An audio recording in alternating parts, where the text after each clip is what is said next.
মোবারক হোসেন একটি YouTube channel. 40 বছর যখন বয়স পূর্ণ হচ্ছে ওহি আসলো কথা বল 13 বছরে পূর্ণ হতে যাচ্ছে মক্কার 13 বছর আর মদিনার কি 10 বছর। তো মদিনায় যাওয়ার হিজরতের আগের বছর নবীকে মেরাজ করে আল্লাহ নামাজ দিলেন। তাহলে বোঝা গেল এর আগে কি ছিল? নামাজ ছিল না। তাহলে নবী কি বেনামাজি ছিলেন? যদি আপনি একটা প্রশ্ন করতে না না নবী বেনামাজি থাকবেন কেন? আল্লাহ তো বলছেন যে ইয়াতাকাল্লামু বাইনা সাজিদিন। আল্লাহ বলছেন আমার নবীর বংশটাই আসতেছে সিজদাকারীদের মধ্য দিয়ে। সুবহানাল্লাহ। নবী বলছেন খারাজতু মিন নিকাহি লা মিন সাফা। খারাজতু মিন নিকাহি লা মিন সাফা। অর্থ করতে চাই ভেরি ইন্টারেস্টিং টেস্টি অর্থ। খারাজতু মিন নিকাহি লা মিন সাফা। নবী বলছেন আমি বিবাহের বৈধ সন্তান। আমার মা আমার মারে পালাই নিয়ে করে ম্যারেজ করে নাই। জঙ্গলে নিয়ে পরে নাই আকাশ বাতাস সাক্ষী আল্লাহ সাক্ষী আমি তোমারে বিয়ে করলাম না। নবী বলছেন আমার মা আমার বাবার আনুষ্ঠানিক বিবাহ করেছে। সুবহানাল্লাহ। খালাসতু মিন নিকাহিন লা মিন সাফাহিন।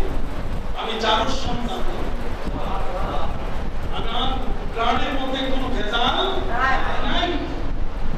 খালাসতু মিন নিকাহিন লা মিন সাফাহিন মিল্লাতুন আদম ইলা আন ওয়ালাদানি আবি ওয়া উম্মি। আমার মা বাবা আমাকে জন্ম দেওয়া পর্যন্ত এই প্রাণের ধারাবাহিকতায় বংশপঞ্জির মধ্যে কোনো মৃত্যুকে রক্ত ক্রস করে না। পদ্মার সাথে যমুনা নদী মিশে এক হয়ে যায়, পদ্মা হয়ে যায়। কি বলেন ঠিক না? পদ্মা যমুনা মিলে একসাথে যমুনা হয়ে যায়। অনেক নদী একসাথে মিলে আগুন মুখা হয়ে যায়। ওই উপকারিতে আছে কথা বুঝতে পারছেন? সম্মানিত শরীর অনেকগুলো লোক একসাথে হয়ে অনেকগুলো নদী একত্রিত হয়ে যায়। আমার নবী বলেন না আমি হচ্ছি এমন এক বংশপঞ্জিতে নবী তার মিলাদ শরীফ বলছে, নবী তার মিলাদুন নবীর কথা বলছে। নবী বলছেন ইলা আল ওয়ালাদানি। ওয়ালাদা মানে জন্ম দেওয়া। ওয়ালাদা মানে কি? জন্ম দেওয়া তো মিলাদ। ওয়ালাদ ইউলাদ মাউলাদ ওয়ালিদ মাউলুদ এগুলো সব মিলাদ। সুবহানাল্লাহ। বুঝতে পারছেন? পবিত্র কোরআনে আছে ওয়ালিদা শব্দ আছে, ওয়ালাদ আছে। কোরআন বলছে লা উকসিমু বিহাদাল বালাদ ওয়া ওয়ালিদিন ওয়া মা ওয়ালাদ। ওয়ালাদ মানে পিতা, আর ওয়ালাদ মানে সন্তান, আর মাউলুদ মানে জন্মদাতা, আর মিলাদ মানে জীবন পিতা। সুবহানাল্লাহ। তাহলে আপনি মান দিয়েছেন কেমনে? এগুলো কি জীবনের সাথে প্রয়োজন নাই? বলতেছিলাম যে কথাটি আপনাদের সামনে সেটা হলো যে নবী করিম সাল্লাল্লাহু আলাইহি ওয়াসাল্লামের উপরে যখন নামাজ ফরজ হয় তখন জিবরিলকে আল্লাহ পাঠিয়েছেন। জিবরিল ট্রেনিং দিয়ে দিলেন যে নামাজে রুকু হবে এরকম, সিজদা হবে এরকম, নামাজে। আর নবী নিজের পরিচয় দিয়ে দিলেন যে আমি কিন্তু সিজদাকারীদের মধ্য থেকে পৃথিবীতে আসছি। ইয়াতাকাল্লামু বাইনা সাজিদিন। সাজিদিন মানে সিজদাকারীদের মধ্যস্থ হয়ে আমি আসছি। আমার এই বংশধারার মধ্যে কোনো মুশরিক, কোনো পূজারী, কোনো এই ধরনের ক্রিটিক্যাল ব্যক্তি কারো রক্ত এই ধারায় মিশে তার কত স্বচ্ছ পবিত্র রক্তের বিবরণ দিচ্ছে। ইলা ওয়ালাদানি আবি ওয়া উম্মি ওয়া ইউসিবি বিল সামাহি জাহিলিয়াতি শাই। জাহিলিয়াতের 600 বছর পৃথিবীর এই জমিনে অতিক্রম হয়েছে, কিন্তু আমার বংশধারাকে এই জাহিলিয়াতের অন্ধকার স্পর্শ করতে পারে না। একটু সুবহানাল্লাহ বলবেন না? বুঝতেছেন কিনা? 600 বছরে সবাই অন্ধ হয়ে গেছে, 600 বছরে সকলে পাগল হয়ে গেছে, মক্কর হয়ে গেছে, জুয়াখোর হয়ে গেছে। 600 বছরে কোনো নবী না আসার কারণে সবগুলো দুষ্ট দুরাচার পাপিষ্ঠ পাপাচারী নানা ধরনের অন্যায় অপরাধের সাথে তারা জড়িত হয়েছে। কিন্তু নবী বলেন আমার বংশের মধ্যে কিন্তু ওই পাপ, অন্যায়, অবিচার এটা স্পর্শ করে না। জাহিলিয়াত পার করছে। যেমন পানির ভিতরে একটা মাছ থাকে, কি বলে? মাছ থাকে। পানির ভিতরে কি থাকে?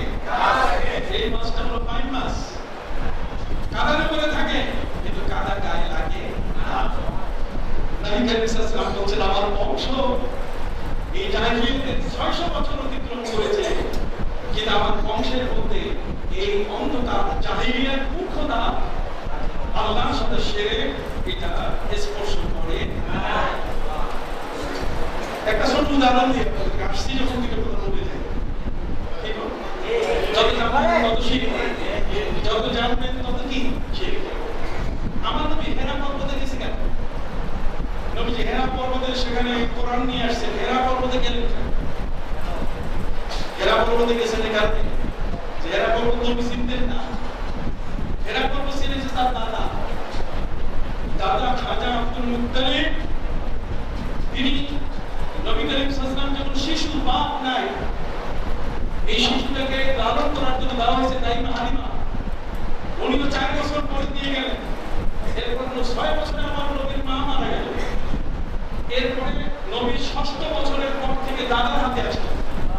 2 বছর দাদার হাতে ছিলেন, এই 2 বছর পরে দাদাও মারা গেছেন, তার চাচার হাতে আসছেন।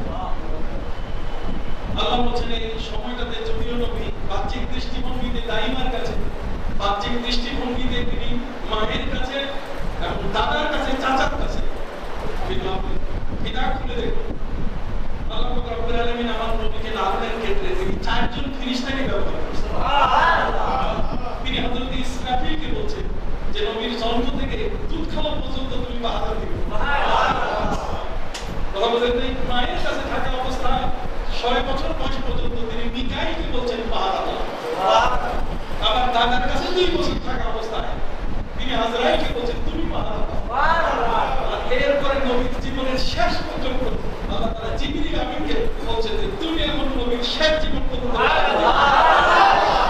এইজন্য নবীর কাছে জিবরিল আমিন তিনি 23 বছরে 24,000 বার আসছেন। কত? 24,000 বার। মনে থাকবে কথা না? তাই আল্লাহ তাআলা দায়িত্ব ভাগ করে দিয়েছেন যে কোন বছরে কোন বয়সে কে নবীর পাহারা থাকবে। একটু বড় করে বলছি সুবহানাল্লাহ। এখন আমার নবী সাল্লাল্লাহু আলাইহি ওয়াসাল্লামের দাদা খাজা আব্দুল মুত্তালিব উনি তো জাহিলি যুগের মানুষ। এই জাহিলি যুগের মানুষটা এই কাবা ঘরের সামনে, কাবা ঘরে 360টি মূর্তির পূজা হয়। তাই উনি কি পূজা ছাড়া ছিলেন? ঢোল বাজে, সেখানে কিন্তু একটা ঢোল বাজায় থাকেন নাই আমাদের দেশে। শারদীয় উৎসব চলছে, মায়ের কাছে কত দাবি, কত মান্না।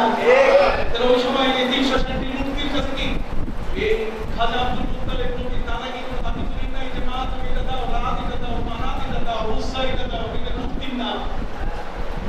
আরে ভাই, কাবা ঘরকে যারা পূজা মণ্ডপ বানিয়ে ফেলেছিল, যারা পূজার মন্দির বানিয়ে ফেলেছিল, তার দাদা সেখানে আমার নবী সাল্লাল্লাহু আলাইহি ওয়াসাল্লামের দাদা তিনি পূজা না করে সেখানে তিনি ইতিকাফ করেছিলেন। কি করেছিলেন? ইতিকাফ। বড় করে পূজা আর নবীর দাদা করেন কি? কারণ কাবা ঘর তো নবীর দাদা তৈরি করেন নাই, নবীর দাদার বংশের অনেক আগে হযরত ইব্রাহিম আলাইহিস সালাম তৈরি করেছেন। وإذ يرفع إبراهيم القواعد من البيت وإسماعيل, বহু আগে থেকে কাবা তৈরি হয়েছে। وإذ بوأنا لإبراهيم مكان البيت ألا تشرك بي شيئا وطهر بيتي للطائفين والقائمين والركع السجود। অতএব রুকুকারী, সিজদাকারী, তাওয়াক্কালীদের জন্য বানানো হয়েছে কাবা। এইগুলো নবীর বংশের যারা, তারা কিন্তু কাবা ঘরে তওয়াফ করতো, ওরা একদম করতো পূজা। আর নবীর বংশের যারা, তারা করতো কি? মাইন্ড ফ্রেশ হয়েছে, মাথার মধ্যে চটলাম শেষ হয়েছে কিছু না। না না না, আমি বলছি যে মাথার ভিতরে এই ধরনের কিছু চিন্তা আসতে মানে সবাই বলে শিরক করছে। না না না, সবাইকে শিরক স্পর্শ করে নবীর বংশ পবিত্র থাকবে। নবীর বংশটা ছিল কি? পবিত্র। তাতে এই পবিত্র বংশে এটা স্পর্শ করে। এখন নবী যখন বছর, তার বয়স কত? তার বয়স যখন 6 থেকে 8 বছর, 8 বছর বয়স তো দাদা মারা গেছে। আর নবী কোরআন আনার জন্য গেছেন 40 বছর বয়সে। এরা পর্বতে থেকে গেছেন কোন মাসে? দাদা ছিলেন না বেঁচে পৃথিবী।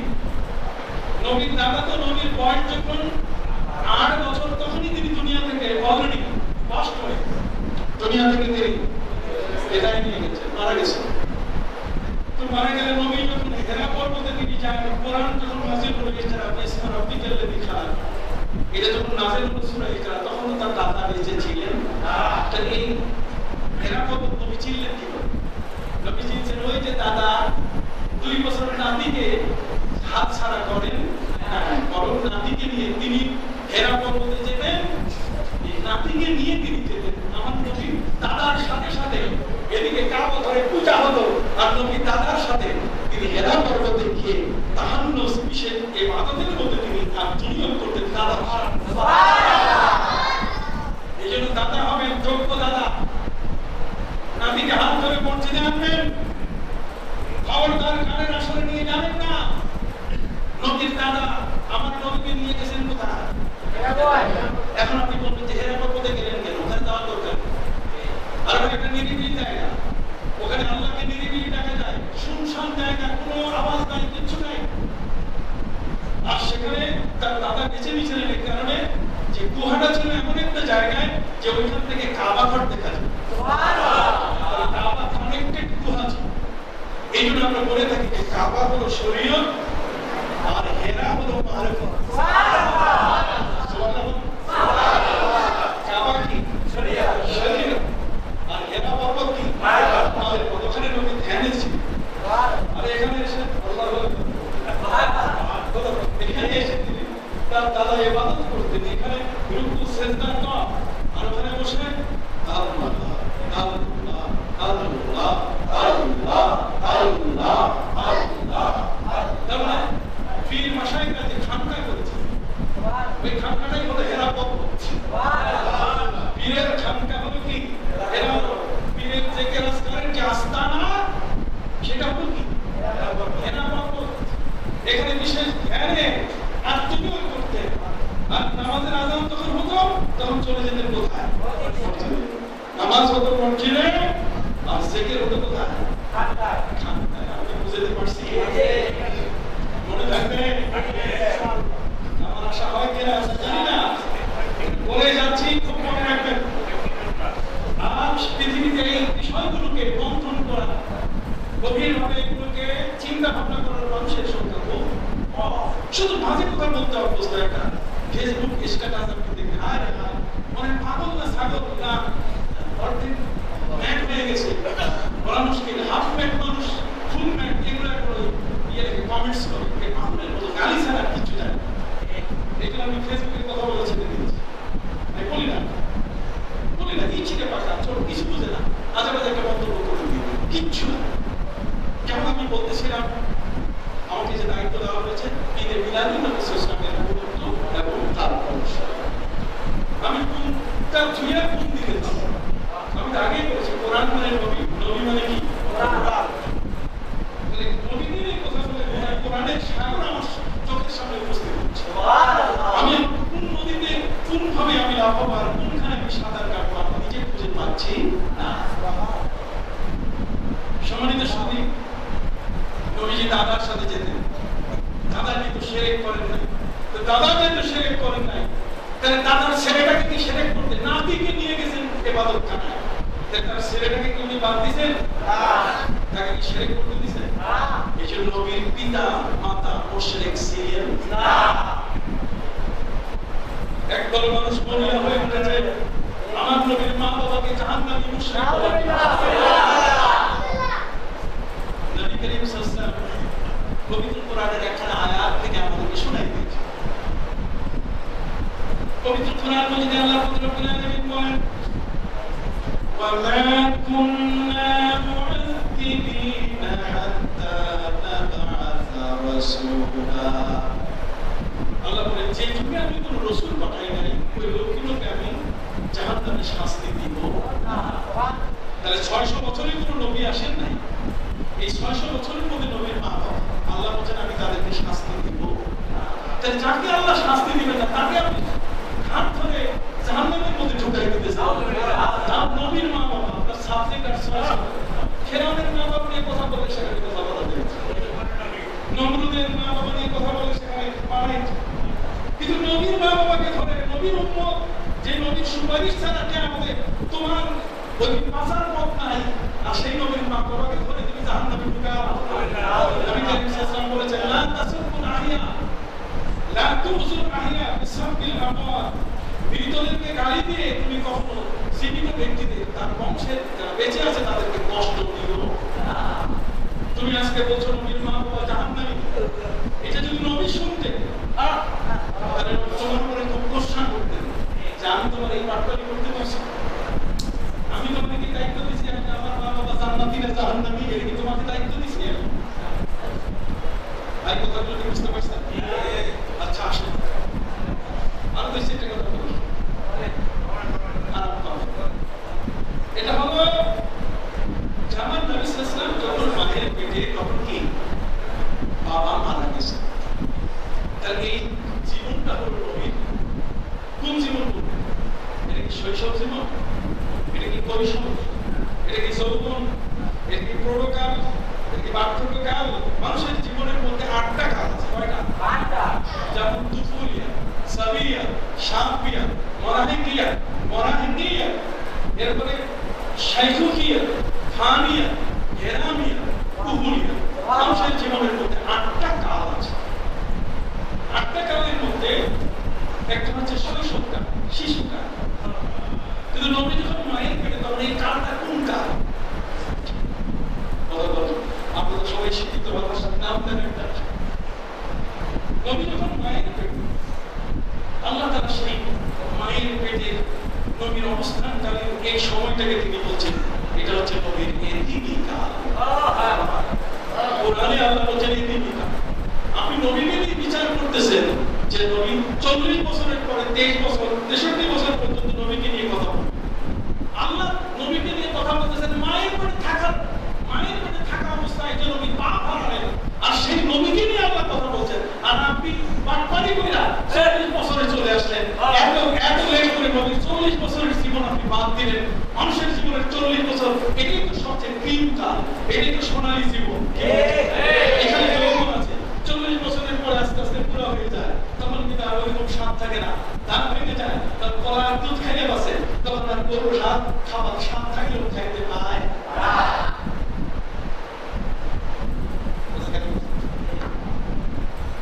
কোরআন বলছে আলাম ইয়াতিকা ইয়াতীমান ফাআওয়া,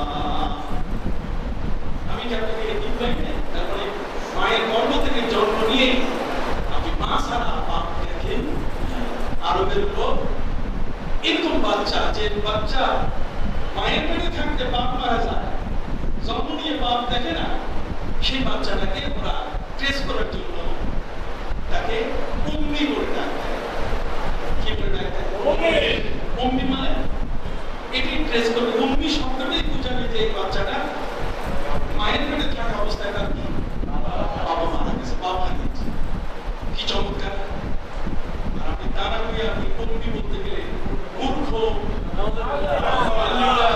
আপনি এই শব্দগুলো বাছাই করে আনলেন, একটু পরিচয় ভয় আসলো না। আপনি কাজ সম্বন্ধে বলতেছেন, কাজ সম্বন্ধে বলতেছেন যে নবী অক্ষর চিনে না, আলিফ বা জিম চিনে না। কাজ সম্বন্ধে বলছেন নবী মূর্খ।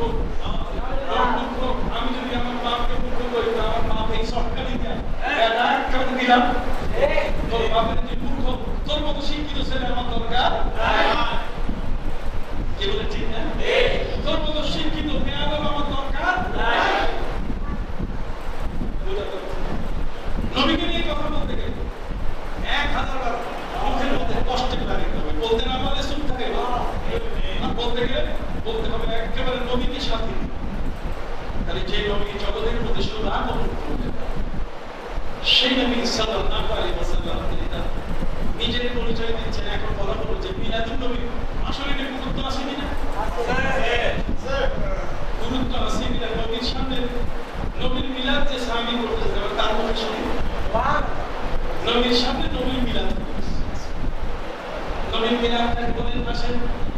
নবীর একজন কবি ছিলেন, যে কবির নাম হাসান বিন সাবিত। হাসান বিন সাবিত রাদিয়াল্লাহু তাআলা, তিনি ছিলেন কবি সম্রাট। কিন্তু কোরআন পড়ার সাথে সাথে তিনি তার কবিতা লেখা ভুলে গেছেন। তিনি ছিলেন শায়েরে মুখতার। আমরা দুইটা কারণ দেখছি। আমরা যখন দুইজন শাসকের জীবনী পাই, এটা আমরা এখন একটা জীবন আমাদের হলো যে আমরা করোনা ভাইরাস বাইরে গেলাম, মহামারীর যুগ পেয়ে গেছি আমরা। কাজে এরপরে মহামারী থাকবে না, তখন নাতিদের কাছে বলবো নতুন যারা আসবে যে তোমরা মহামারী এখন 100 বছর অপেক্ষা করবো। কথা বুঝলেন? দুনিয়া হচ্ছে শায়ের মুখতা, তার মানে দুইটা যুগ পেয়েছে, একটা জাহিলিয়াতের যুগ আর একটা নবীর যুগ। সেই হাসান বিন সাবিত নবীর সামনে নবীর প্রশংসা করতেছে। নবীর সামনে প্রশংসা করতে গিয়ে তিনি বলেন, ওয়া আহসান মিনকা লাম তারা কাত্তু আইনি, ওয়া আহসান মিনকা লাম তারা কাত্তু আইনি, ওয়া আজমাল মিনকা লাম তালিদিন নিসা। হে নবী, আপনি আপনার মধ্যে এমন কোন শিশু পৃথিবীর কোন মা জন্ম দেয়, জন্মের কথা বলছি। আমার চোখ কখনো আপনার মধ্যে এত সুন্দর কোন শিশুকে দেখে এবং এবং আপনার মধ্যে এত ভদ্র সন্তান পৃথিবীতে কোন মা জন্ম দেয়। নবীর সামনে নবীর কি আর আল্লাহ তো আরো মারাত্মক। আল্লাহ বলছে, জান নবী, আমার নাম দিয়ে দিলাম, আমার নামগুলো আপনার সাইনবোর্ডে লাগাই যায়। আল্লাহ রব্বুল আলামিন নবীকে বলেন, তিনটা নাম আমরা দিয়ে দিলাম। কয়টা? লাকাদ জাআকুম রাসূলুম মিন আনফুসিকুম আজিজ আজিজুন আলাইহি মা আনিতুম হারিসুন আলাইকুম বিল মুমিনিনা রাউফুর রহিম। আজিজ, রাউফ আর কি? আল্লাহ তো আজিজ, আল্লাহ কি আজিজ, আল্লাহ রাউফ, আল্লাহ কি রাহিম। আল্লাহ বলেন আমার নামটা আপনার দিয়ে সেই নবীকে আল্লাহ এত ভালোবাসে, আর সেই নবীর জন্মের মাস আসলে আমাদের এত সুলজানি আসে যাত্রা হয় কেন? এই মাসটা আসলে পরে তখন বলা হয় যে কিসের মাসের কদর জানে না, কিন্তু ওলামায়ে বলছেন যে এই চাঁদটা একটা দামি চাঁদ। সেই দিনে নবী জন্ম নিয়েছেন, সেই দিনটার দাম কত নবী নিজেই বলছেন। নবীকে প্রশ্ন করা হয়েছে আলি সাওমি ফি ইয়াউমিল ইসনাইন, যে নবী সোমবারের দিনে রোজা রাখার ফজিলত এত বেশি কেন? সোমবার মানে কি নবীরা বলে সোমবার না, সারা বছরের মধ্যে যত সোমবার আছে, সারা বছরের মধ্যে কি যত সোমবার, কয়টা সোমবার? 52টা সোমবার, 52টা সোমবার, 52টা সোমবার। এই 52টা সোমবার নবীকে জিজ্ঞাসা করা হয়েছে যে সোমবারে রোজা রাখার এত বরকত কেন? নবীজি বলছেন যে ওই দিন আমি জন্ম নিয়েছি। ফিহি বুলিদতু ওয়া ফিহি উনজিলা আলাইয়া, এই দিন আমার উপরে কোরআন নাযিল হওয়া শুরু হয়েছে সোমবার, আর এই সোমবারে আমি কি নিয়েছি? তার জন্মের কথা নবী আগে বলেছে। তাহলে নবী তার নিজের জন্মের গুরুত্ব দিলেন, আর আমরা বুঝি না এটা বিদআত। এই বিদআত কতদিন আপনি শুনবেন? এই বিদআত আর শোনা যাবে না। এই বেদাতটা উঠে দিয়ে নতুন দাঁত লাগাই দেন। কথা বলেন না, বিরাট করতে হবে, কিয়াম করতে হবে, নবীর জীবনী, নবীর যৌবনকাল জানতে হবে, নবীর শিশুকাল। হযরত আনাস ইবনে মালিক রাদিয়াল্লাহু আনহু বলেন, নবীর 4 বার তার এই বুকটা অপারেশন হয়েছে, ওপেন হার্ট সার্জারি হয়েছে। নবীর 4 বার সিনা চাক হয়েছে। পবিত্র কোরআন মাজিদে আল্লাহ পাক রব্বুল আলামিন সামগ্রিকটা বলে দিয়েছে, আলাম নাশরাহ লাকা সাদরাক। সুবহানাল্লাহ। আমি কি আপনার ওপেন হার্ট সার্জারি করি নাই? আপনার হার্টকে কি আমি ওপেন করি নাই? আপনার বুকটাকে কি আমি সিরি নাই? আলাম নাশরাহ লাকা সাদরাক ওয়া ওয়াদা'না আনকা বিজরাক। আমি কি আপনার ভিতর থেকে যতগুলো আপনার দুঃখ কষ্ট যতগুলো ভার সবগুলো ঠিক করে দেই নাই?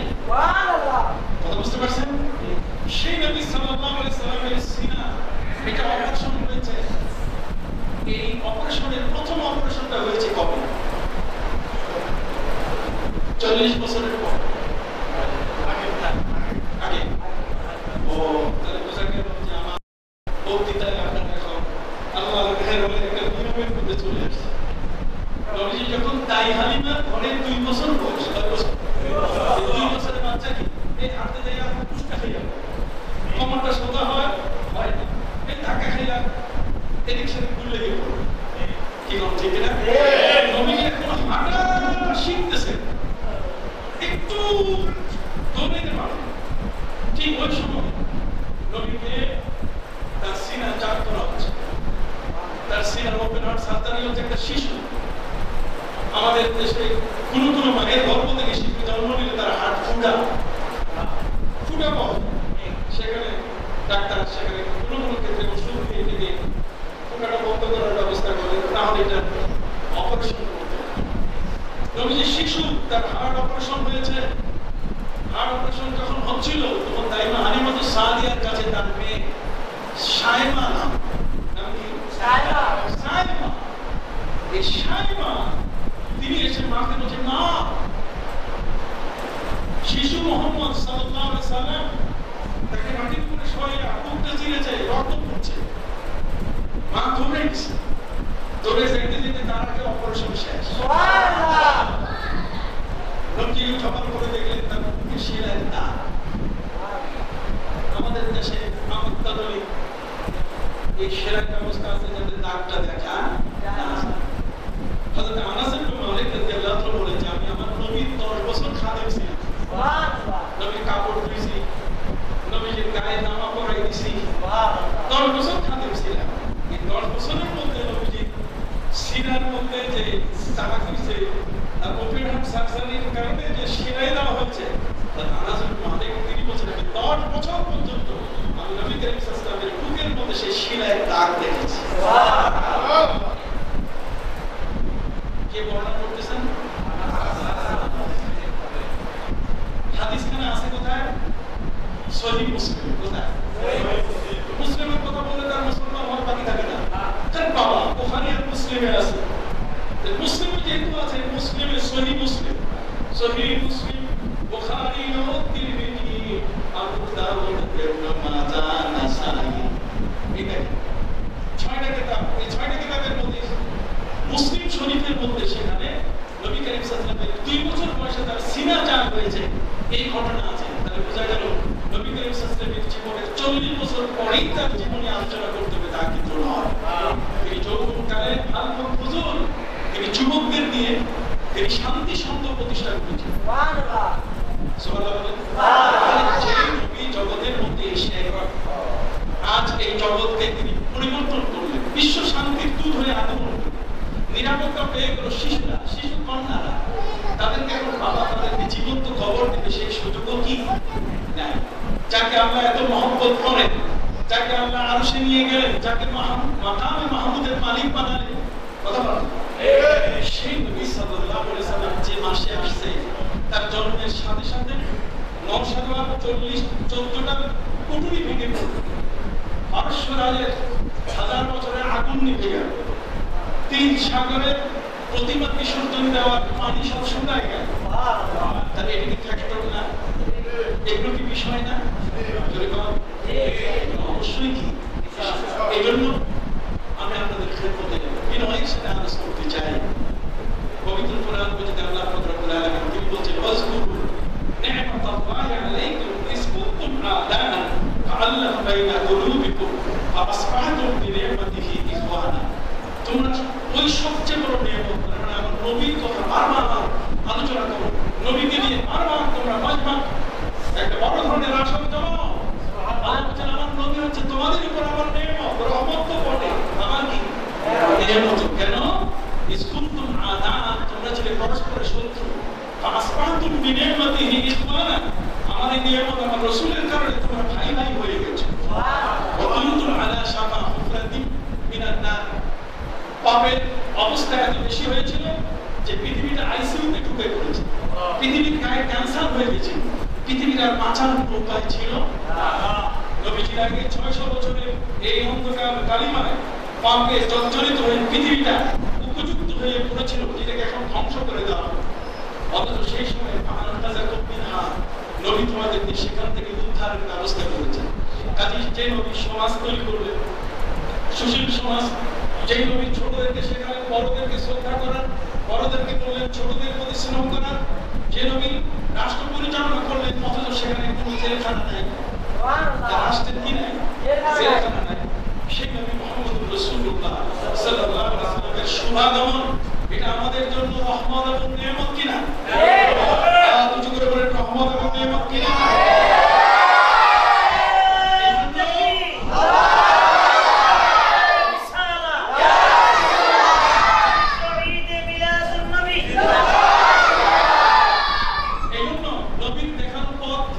আমাদেরকে অগ্রসর হতে হবে। নবী কি মেরামতি ছিলেন? কাজেই নবী যা করেছেন ফাত্তাকুল্লাহ মাস্তাতাতুম, আমাদের যতটুকু শক্তি আছে তা ধারণ করুন। এই কারণে বাতিলরা যেন আমাদের মিলাদকে, নবীর মিলাদ সাল্লাল্লাহু যেন কখনো ধ্বংস করতে না পারে। তাই বই লিখেছি, একটু দেখাই আপনাদের, এখানে আপনাদের ভালো লাগবে। এগুলো দেখেন, আমার অনেক বই লেখা, প্রায় 30টা বই, 30টা বড় বড় ফলিও,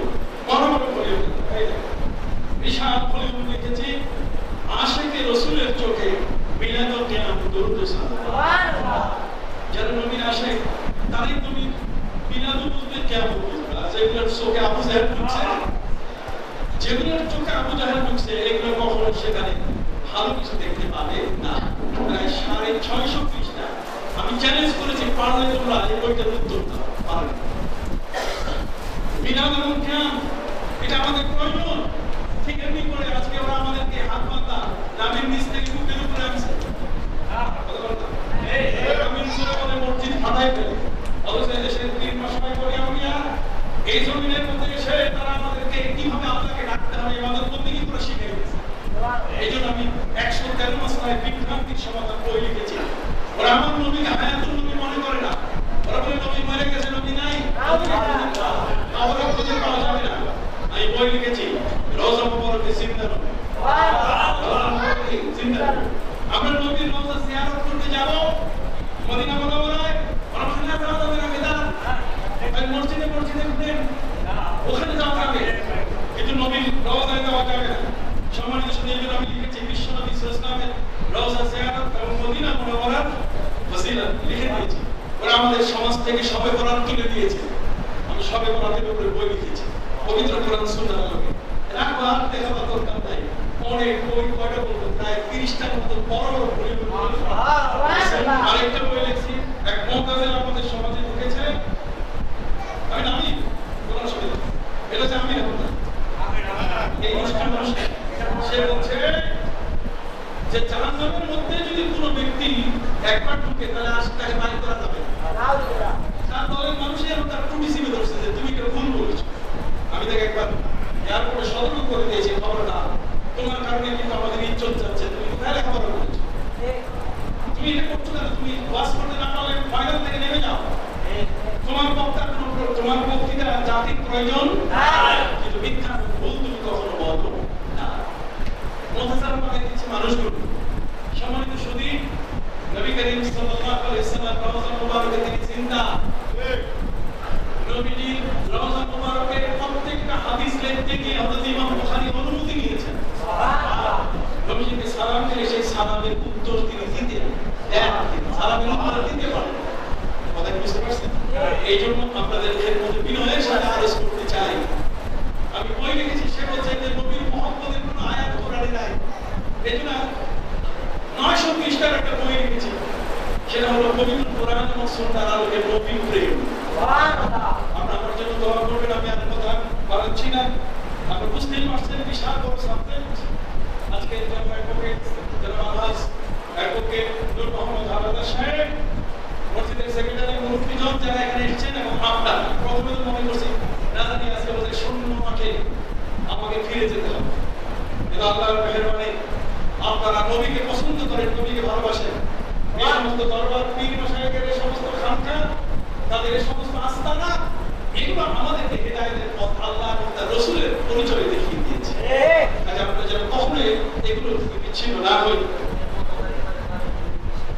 আর এই মহামারীর মধ্যে আমার নিজান আমিনবাগ জামে মসজিদ, সেখানে 12 দিন ব্যাপী মাহফিল করি, মসজিদে ভেঙে ফেলেছি, 10 তলা মসজিদ হচ্ছে, জায়গা কম, এই জন্য আমি একদিন করছি, না হলে তো কঠিন অবস্থা। আমি 12 দিনের একদিনও স্নান দেওয়া রাজি না। আল্লাহর মেহেরবানি জন্য আলহাজ অ্যাডভোকেট নূর মোহাম্মদ হাওলাদার সাহেব, ওনার বাড়িতেও আমি গিয়েছি, আল্লাহ আমাকে দিয়েছেন। এখানে উনি যেভাবে মসজিদ নিয়ে আছেন এটা আমার জানা ছিল না। আজকে এখানে তার নিজের বাড়ি আর প্রতিষ্ঠিত এই মসজিদ, এবং আপনারা সবাই মিলে এখানে আছেন। নবী ছাড়া আমাদের বাঁচার কোনো পথ নাই। আচ্ছা বলেন তো, পৃথিবীর মধ্যে এত বছর কারো নামে আছে, মালিকের এই ছাড় তার মতো ব্যক্তি 100 জন মনীষীর নাম লিখতে গিয়ে প্রথম আমার নবীর নাম। সুবহানাল্লাহ। আমেরিকার হোয়াইট হাউসে যেখানে বর্তমান ট্রাম্প বসে, ট্রাম্প, এই ট্রাম্প যেখানে বসে, এই